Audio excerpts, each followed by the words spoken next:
How can a meteorologist predict jet-sprayed haze blocking the sun days in advance, unless they're in fact reading from a script? I can't believe you said that. All right.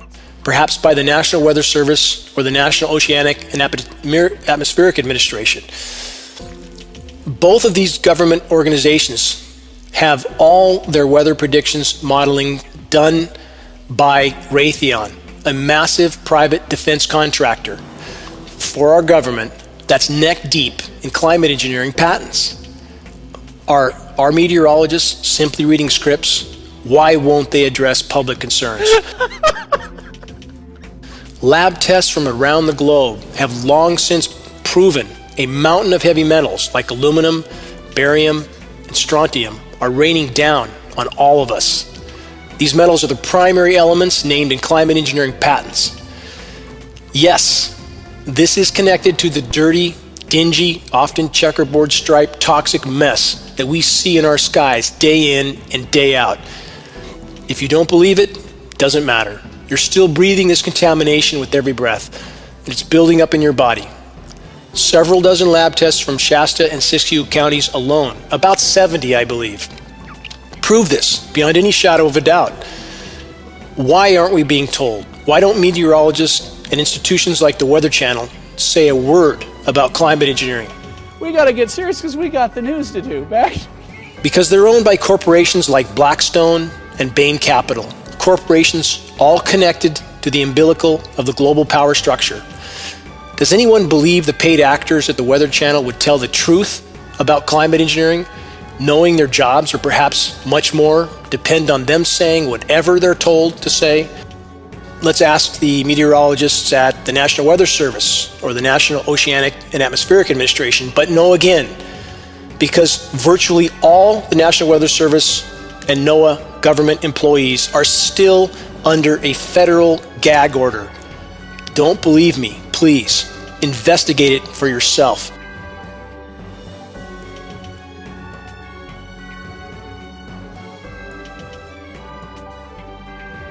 Byron Marler studies charts and satellite pictures. Marler's job is to change weather, although he won't say it that way. Well, we're really not changing the overall picture of the weather in the Sierra Nevada, with the exception of causing a little more snowfall over some of the watersheds.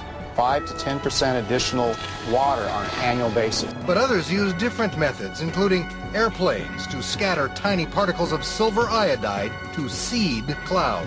Most of the watersheds of the Sierra Nevada are cloud seeded by someone.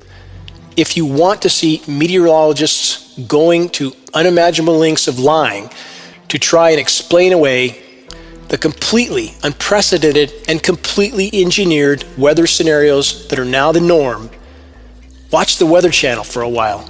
Connect the dots. We've got a bit of an unusual situation. Now, this first portion of the radar cycle, fairly bland and typical, but then you see these bands of very distinct cloud cover moving into the region. That is not rain, that is not snow, believe it or not. Military aircraft flying through the region dropping chaff. Small bits of aluminum, sometimes it's made of plastic, or even metallicized paper products, but it's used as an anti-radar issue, and obviously they're up there practicing. Now, they won't confirm that, but I was in the Marine Corps for many years, and I'll tell you right now, that's what it is. Where is our sense of reason? This is not normal.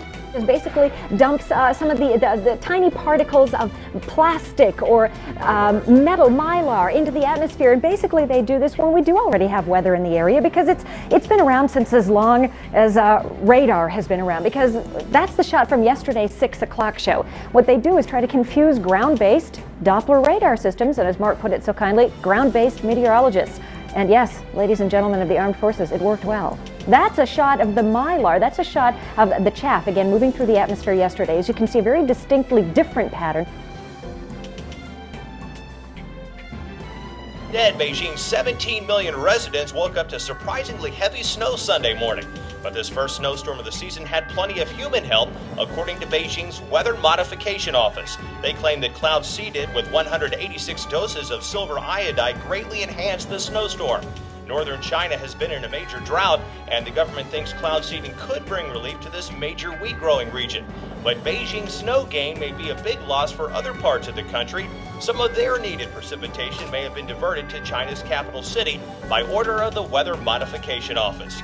It's from chemical ice nucleation related to weather modification. Please look it up. Look up every term I state. Es wird langsam weiter nach Osten ziehen, teilweise wird Schnee draus. Hier im Süden, da ist es nur noch Schnee und dann haben wir noch etwas, was wir nicht als Regen oder Schnee identifizieren können. Hier im Westen diese Schlangenlinien, das haben wahrscheinlich am Nachmittag über der Nordsee ein paar Flugzeuge, Militärflugzeuge rausgebracht. Und in etwa 5 bis 6 Kilometer Höhe, hat mit Wetter so nichts zu tun. Ja. If you still refuse to believe weather warfare is going on over your head every single day, stand by. As I said before, you'll believe it soon enough.